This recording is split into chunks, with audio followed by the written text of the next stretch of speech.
So this is Dirk, and I'm just shooting some video of a circuit that I breadboarded, where the chip that you see to your right is a chip that has an entire phase-locked loop on one chip, but where I've chosen only to use the voltage-controlled oscillator of that chip.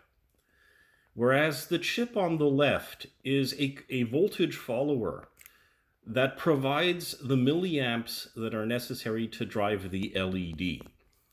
Now, the thing is that it doesn't really prove as much as it's supposed to, that I've got a chip on the right that is a CD4046 chip, and that I'm only using the voltage-controlled oscillator, that I haven't completed the phase-locked loop that it could deliver. But it does actually make a statement. The two frequency-defining resistors on the voltage-controlled oscillator are 1 mega ohm resistors.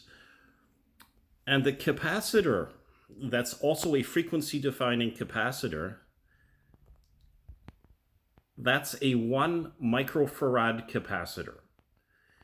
And so why do I think that those component values are particularly meaningful? First of all, they're the right order of magnitude. 1 microfarad times 1 mega ohm to give the frequency that this voltage-controlled oscillator appears to be giving. Secondly, I consulted graphs about what the relationship should be between the capacitance and the resistance values and the frequency at which you can see the LED flashing.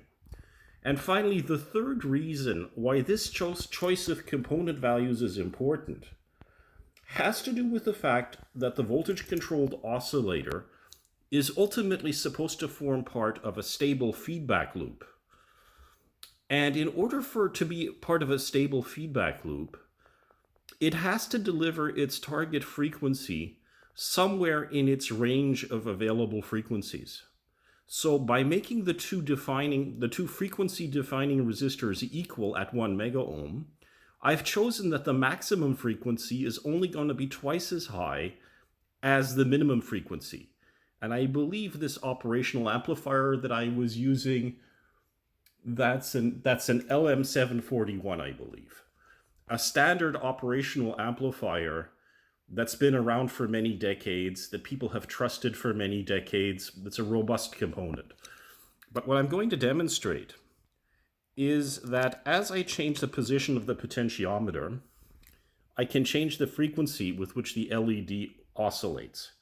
So I can turn the potentiometer to the left and make the LED oscillate more slowly, or I can turn the potentiometer to the right and cause the LED to oscillate more quickly, thereby changing the control voltage that I'm feeding to the VCO between the most negative supply voltage and the most positive supply voltage. And it's important that the VCO not become unstable during that entire sweep of voltages. So I'm going to do this again.